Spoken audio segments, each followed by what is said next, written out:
Hello everyone, welcome back to the video. और आज हम बात करेंगे जेई 2027 में अगर आपको आईआईटी क्रैक करना है तो आपको डेली कितने क्वेश्चन सॉल्व करने चाहिए। तो उसकी हार्श रियलिटी बताऊंगा और एक स्ट्रैटेजी बताऊंगा जो कि आपकी काफ़ी हेल्प करेगी।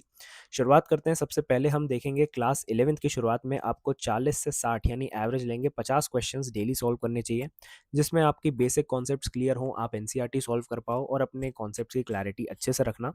तो अगर आपके कॉन्सेप्ट क्लियर होंगे तो आप अच्छे से क्वेश्चन सॉल्व कर पाओगे। अभी स्पीड मैटर नहीं करती है, आप जितने क्वेश्चन कर पा रहे हो कोई दिक्कत नहीं है। इसके बाद आता है क्लास 11th मिड से आपका जब क्लास 12th स्टार्ट होता है, मतलब जो वो फेस होता है, तो उसमें आपको 60 से 100 क्वेश्चंस डेली करने चाहिए, जिसमें आपके मॉडरेट क्वेश्चंस आ जाते हैं, कुछ टफ क्वेश्चंस आ जाते हैं। उस पे आपका फोकस होना चाहिए। आपने जो भी कॉन्सेप्ट्स लर्न किए हैं उसको अप्लाई करना सीखना है और एक्यूरेसी इंप्रूव करनी है, मतलब जो भी क्वेश्चंस कर पा रहे हो वो करेक्टली सॉल्व कर पा रहे हो, भले ही आप कितने भी क्वेश्चन सॉल्व करते हो। इसके बाद आता है जेई एडवांस की प्रिपरेशन, जहाँ पे आपको जेई एडवांस लेवल देखना पड़ेगा। वहाँ पे 80 से 120 क्वेश्चंस डेली आपको करने रहेंगे। आपको हाई लेवल प्रॉब्लम्स सॉल्व करनी चाहिए, पीवाईक्यू सॉल्व करने चाहिए, क्योंकि ये वाला जो समय होता है इसमें सिर्फ आप नए कॉन्सेप्ट्स को नहीं सीखते हो, लेकिन पुराने कॉन्सेप्ट्स को भी रिवाइज करते रहते हो, पीवाईक्यूज करते रहते हो। तो अपनी प्रॉब्लम सॉल्विंग स्किल्स को आपको मेंटेन करना रहेगा। इसके बाद मैं आपको सब्जेक्ट वाइज डिस्ट्रीब्यूशन अगर बताऊं कि जैसे फिजिक्स में आप 30 क्वेश्चंस कर सकते हो, केमिस्ट्री में 25 क्वेश्चंस कर सकते हो, मैथ्स में 30 क्वेश्चंस कर सकते हो। तो मैथ्स में अगर आप कुछ कम सवाल भी लगाओगे, मतलब कम क्वेश्चंस भी करोगे, तो भी वो ज़्यादा टाइम ले लेते हैं, उसमें कोई दिक्कत नहीं है, नॉर्मल होता है ये सब।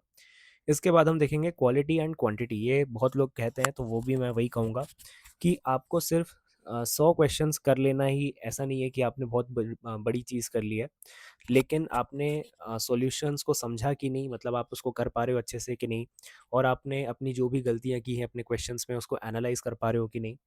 तो भले ही आप 60 क्वेश्चंस करो, लेकिन उस वो करो जो आपके लिए यूज़फुल हो, और हर एक चीज़ आपको समझनी चाहिए। और जो भी आपके एरर्स आ रहे हैं उसको आप एक कॉपी में नोट डाउन कर सकते हो, जिससे कि चीज़ें आपके लिए आगे यूज़फुल होंगी। इसके बाद हम बात करेंगे टाइम मैनेजमेंट का स्ट्रैटेजी।